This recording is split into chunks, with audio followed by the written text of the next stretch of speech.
nó chuồng lợn nó chuẩn bị vào. Lợn to phết nhỉ. Lợn nhà mình khỏi phải nói. To phết. Không biết là tên Thái. Thái à? Vâng. Con này to phết nhỉ. Con này được mấy cân rồi chị? Không biết à? Cái tầm khoảng 100 rồi chứ. Họp con chiên con nào? Hả? Họp thì vẫn phòm không tính đâu anh. Họp hết rồi. Nhưng mà lợn này tuổi này chưa ngon. Thính nãy vô từ là cho nó lên cả mùa hết rồi này. cho nó cho thiên nó ấy nó làm cả mưa Cả cho nó thiên nó cái này cho nó quay luôn nhỉ. Không ngon đâu. Lợn mà này trở lên nó mới ngon. Nhưng mà cái này quay tên nguyên con luôn này, non này ngon đấy. ô được chút tà Tươi không? Dài quá. Mấy con nó được hơn 1 cân này mới ngon này. Đây. Cái con này ra hơn 100 nữa nhỉ? ôi hơn 100. Dài phết. Sao mà sao con này lại dài ra nhỉ? Ồ, mẹ nó tập kho nó còn đang cỡ xong ta. Lại đấy. Cái đầu là 200 à? Bọt này nè. Cái này được tầm bao nhiêu cân à?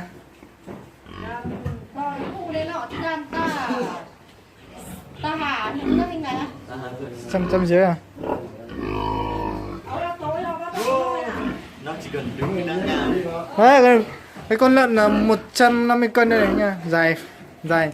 So với con bên cạnh này nó cũng dài hơn đấy, con bên cạnh này chả làm gì cả. Nhìn những dài phết nhỉ.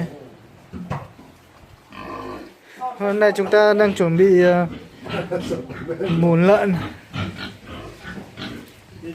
Dưới từ men đó mà.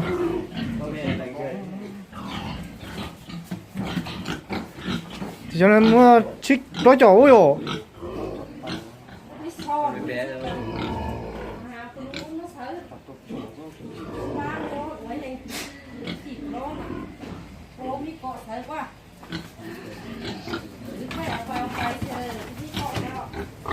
Đây thằng em. Đó.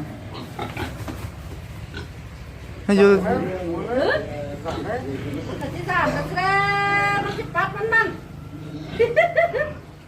Hay dậy hơn một chút xíu đi. Ở mày thấy. Bao nhiêu giá? Ô, phân nhiều quá.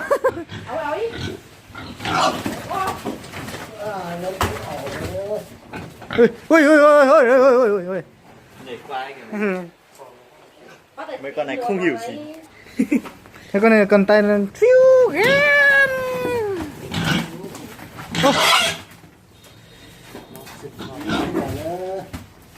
Ô, từ con chuyện đi.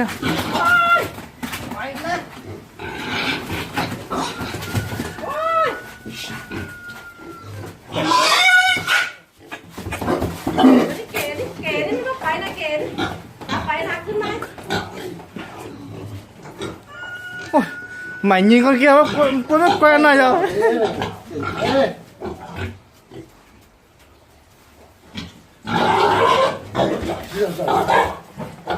Cho.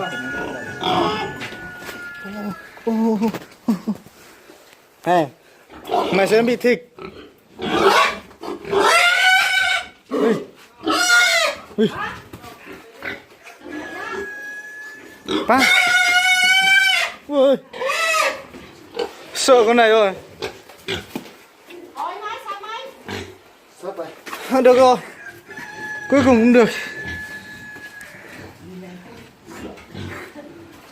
Một bé một con này không hề dễ dàng. Con này còn khó hơn. À, con này hơn 100 kg. Con kia là 40 kg rồi, 40 kg mà nó.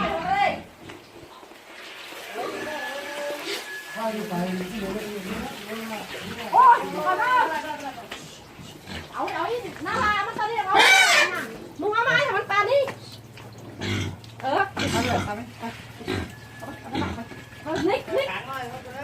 trời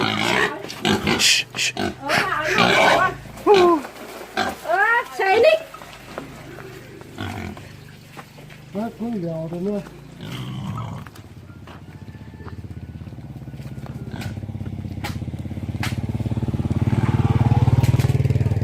con này trông bé bé thôi nhưng mà cũng luôn đúng không ạ? buồn luôn ở lên trên luôn mà. Nhưng mà từ nào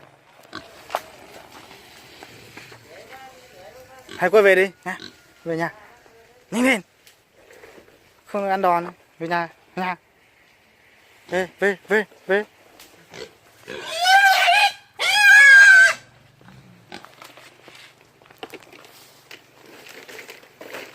một con về.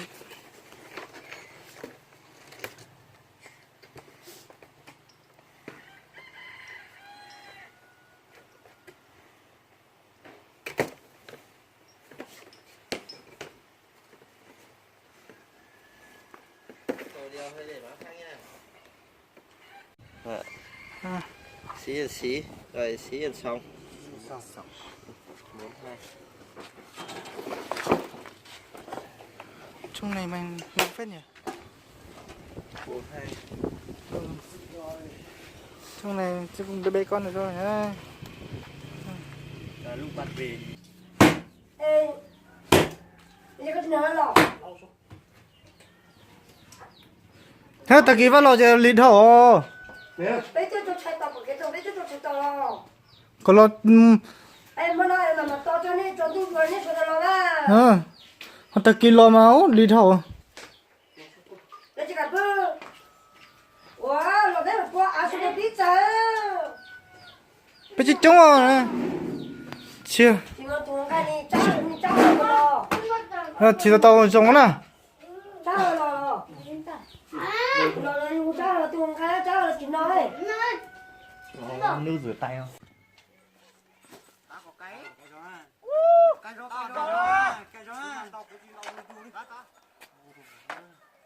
Đu hết trò.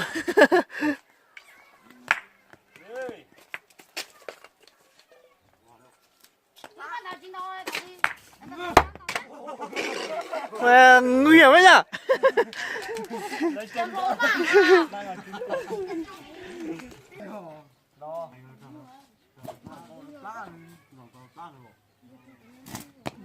Ủa, đừng có tao lùi ơi trả đâu.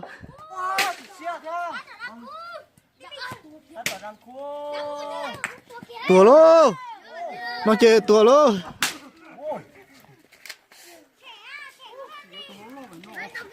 Dình luôn.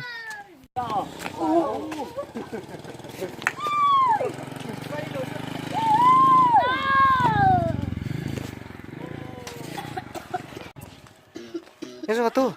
Con bèo chán à? Con bèo chán này. Con bèo chán này. Con sẽ hello à? Hai mà, hello mà. Hai, hello.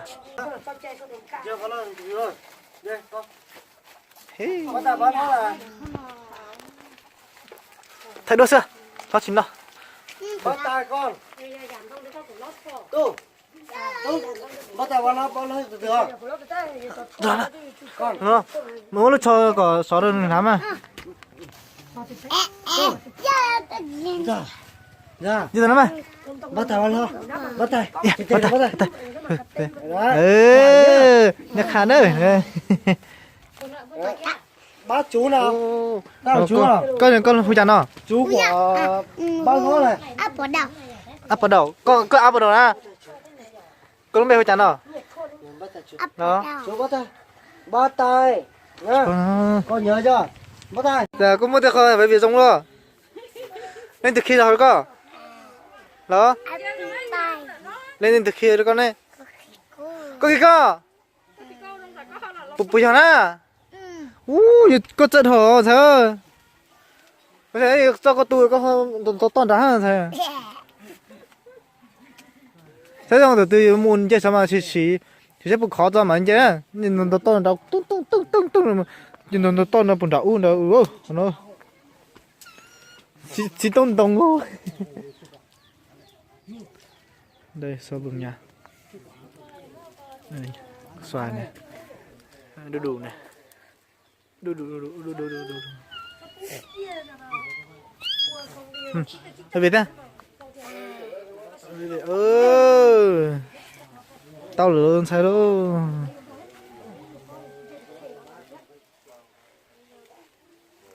có sao tao